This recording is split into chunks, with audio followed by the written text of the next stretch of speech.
कर्मापासून पळायचा प्रयत्न करू नकोस. आणि मी काय तुला सोडणार नाही. आम्ही सोडतो का? नाही. आम्ही जर तुम्हाला सोडत नाही, कोणत्या ना कोणत्या प्रकारे परत तुम्हाला प्रवाहात आणायचा प्रयत्न करतो. काही जण रुसून जातात, काही जण माझ्यावर रागावून जातात, कारण मी सांगितलेलं माझं काम नाही झालं म्हणजे काय उपयोग आहे, कशाला करायची भक्ती तुमची. पण काही जण रागवून गेलेले असतात, काही रुसून बसलेले असतात, कोणतरी कुणाला तरी बोललेला असतो, तेवढाच डोक्यात राग घेऊन रुसून बसलेले असतात. मग आम्ही युक्ती प्रवृत्ती काहीतरी करून, युक्ती काढून कुठल्या ना कुठल्या मार्गानं परत आणतो ना प्रवाहामध्ये. गुरुचं कामच आहे ते. भटकलेल्या लेकराला, भटकलेल्या साधकाला, भटकलेल्या भक्ताला योग्य मार्गावर आणणं आणि त्याला परत त्याचं कर्म नीट समजून सांगून त्याला योग्य दिशेने घेऊन जाणं, हे गुरूंचं काम आहे. भगवान कृष्ण इथं कोण आहेत? गुरूंच्या भूमिकेत आहेत. अर्जुन जो आहे हा भ्रमिष्ट झाला म्हणण्यापेक्षा त्याचा आता इतका त्याला त्याच्यासमोर प्रश्न निर्माण झालेला आहे, करायचं काय आता? हे सांगतो तेही बरोबर, देव ते सांगतो तेही बरोबर वाटतंय, ते सांगतोय तेही बरोबर वाटतं, आता नेमकं काय करू? त्या भगवान कृष्ण त्याला सांगतात, कर्म चुकलेलं नाही. तुझं कर्म काय? युद्ध करणं. मग तू युद्ध कर, बाकी काही विचार डोक्यामध्ये घेऊ नकोस. मला मोक्ष कसा मिळेल याचा विचार करण्याची गरज नाही, माझ्या हातून किती पाप होईल याचा विचार करण्याची गरज नाही. निष्काम भावनेनं कर्म करणं हा योग आहे असं समज. आणि योगामुळेच माणूस मोक्षाकडे जाणार आहे, मुक्तीचा भोक्ता होणार आहे, सायुज्य मुक्तीचा अधिकारी होणार आहे, अपरोक्ष ज्ञान प्राप्त होणार आहे. आणि तो शरीरानं जरी जिवंत राहिला नाही राहिला तरी आत्म्याच्या दृष्टिकोनात तो अजरामर होणार आहे. तसा अर्जुन हा तुझा योग आहे, तू अजरामर होणार आहेस, तू मुक्तीचा भोक्ता होणार आहे. भुक्ती मुक्ती तुझ्यासमोर हात जोडून उभ्या राहणार आहेत, परंतु युद्ध करावं लागेल. काही झालं तरी तुला युद्ध चुकणार नाही. आम्ही पण असंच सांगतो ना आपल्याला, काही होऊ दे, कितीही होऊ दे प्रसंग, मी आहे ना बरोबर, कशाला काळजी करतो? अरे हा आताचा प्रश्न जाईल सुटून. आम्हालाही माहिती असतं की हा नियतीचा भोग आहे आणि ह्याला भोगलाच पाहिजे. हा भोगल्याशिवाय ह्याची सुटका नाही आहे.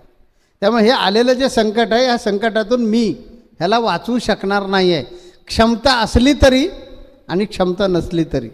का तर हा भोग याने भोगून फेडला नाही तर याला पुढच्या जन्मामध्ये अजून हा भोग डबल टिबल होऊन येईल आणि याला जन्म मिळेल आणि मला जन्म मरणाच्या चक्रातून बाहेर काढायचं आहे ना. यासाठी आम्हाला माहिती असतं, पण कधी कधी आम्हाला पण असं आश्वासन द्यावं लागतं, हा तुझा प्रश्न मी बघतो, तू काळजी करू नको, जा मी सोडवतो. आणि बिल पॉवर वाढवतो, त्याच्यातलं आत्मबल वाढवायचा प्रयत्न करतो. कारण आम्हाला ठाऊक असतं की हा कोण आहे, तुम्ही कोण आहात, हा मनुष्य जन्म तुम्हाला का मिळाला, याच कुळात का जन्माला आलात, किती वर्ष राहणार आहात, हे पूर्ण माहिती असतं.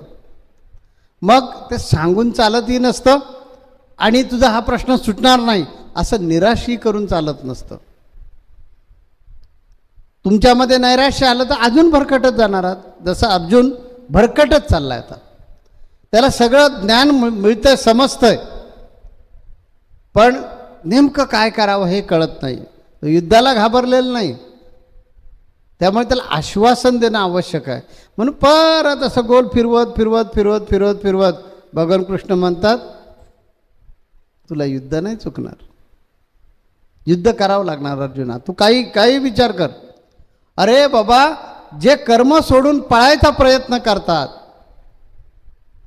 जे कर्म सोडून माझ्या हातून काहीच होऊ नये वाईट गोष्ट म्हणून ते चुकवण्याचा प्रयत्न करतात, त्याला नियती खरंच सोडते का? नाही सोडणार, कारण तिने निश्चित केलेलं आहे हे ह्याच्याकडून करून घ्यायचं म्हणजे घ्यायचं. मग ती आपल्या पद्धतीनं ज्यावेळी करून घेणार आहे त्यावेळी त्याचा रिझल्ट काय लागायचा तो लागेल, पण त्याचं श्रेय तुला काहीच मिळणार नाही. झाला तर तुझा तोटाच होईल, फायदा होणार नाही. आम्ही पण तेच सांगतो ना, भरकटू नको, येऊ दे प्रसंग आला तर. अरे कोण गरीब नाही आहे सांग.